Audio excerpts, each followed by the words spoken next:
introduction myself.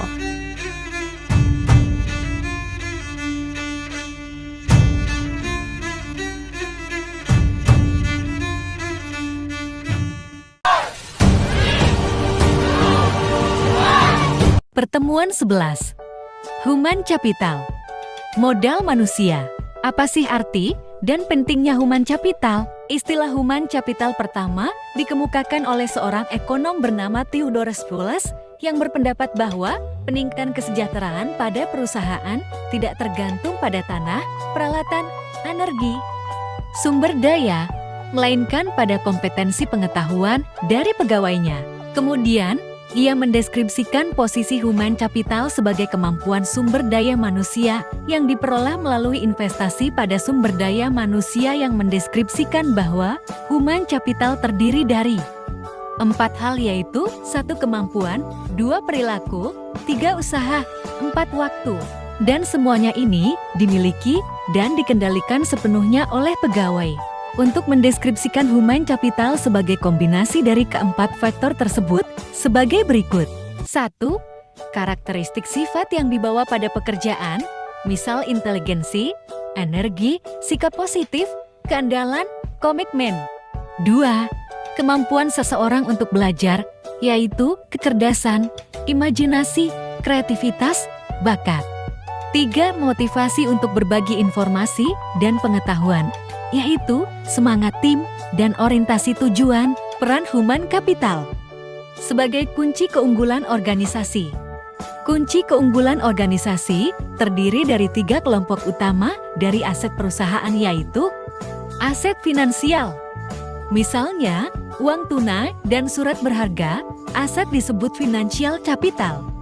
Aset fisik terdiri atas peralatan, gedung, tanah. Aset tak berwujud, modal organisasi, aliansi bisnis, pelanggan, merek, reputasi, modal intelektual. Hubungan kompetensi karyawan dengan human capital. Dalam meningkatkan kompetensi karyawan, tantangan utama yang harus diperhatikan yaitu kompetensi harus sesuai dengan strategi bisnis dan kompetensi perlu diciptakan melalui lebih dari 1 mekanisme. 5 cara untuk meningkatkan kompetensi karyawan, yaitu 5 bita. Bui membeli, mengganti SDM yang lama dengan yang baru dan memiliki kualitas yang lebih baik. Bulog membangun, investasi dilakukan terhadap SDM untuk meningkatkan kualitasnya menjadi lebih baik.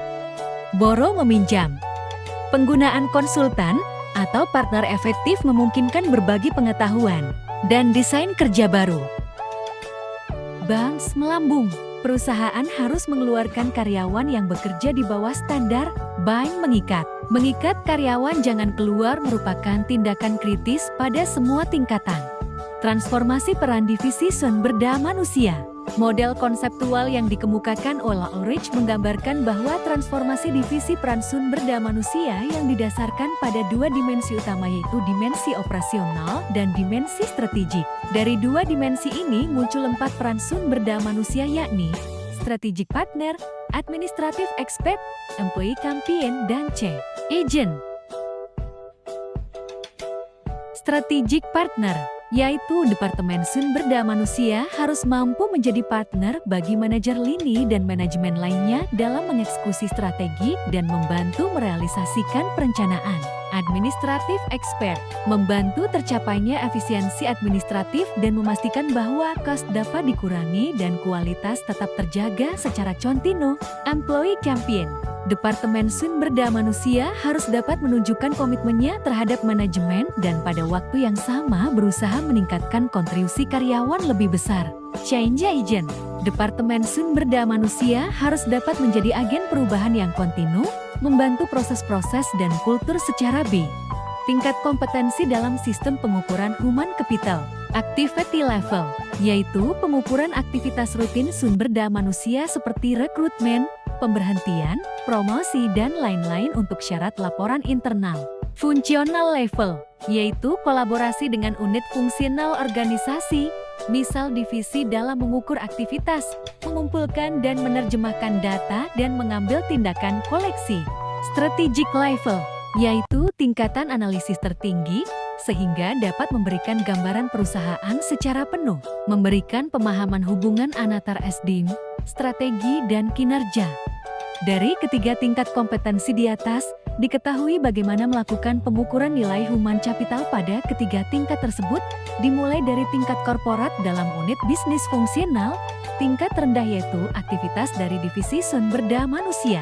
Untuk mengintegrasikan sistem pengukuran tersebut menjadi sistem yang kohesif dalam suatu jalur yang terdiri dari 3 tingkat, dan pada masing-masing tingkat terdapat aktivitas yang dapat diukur beserta hasilnya. Perubahan paradigma karyawan. Pandangan perusahaan yang hanya pada cost saja dalam pengelolaan human capital harus ditinggalkan. Artinya, investasi dalam sumber daya manusia dipandang bukan sebagai biaya saat ini, melainkan investasi aset masa depan.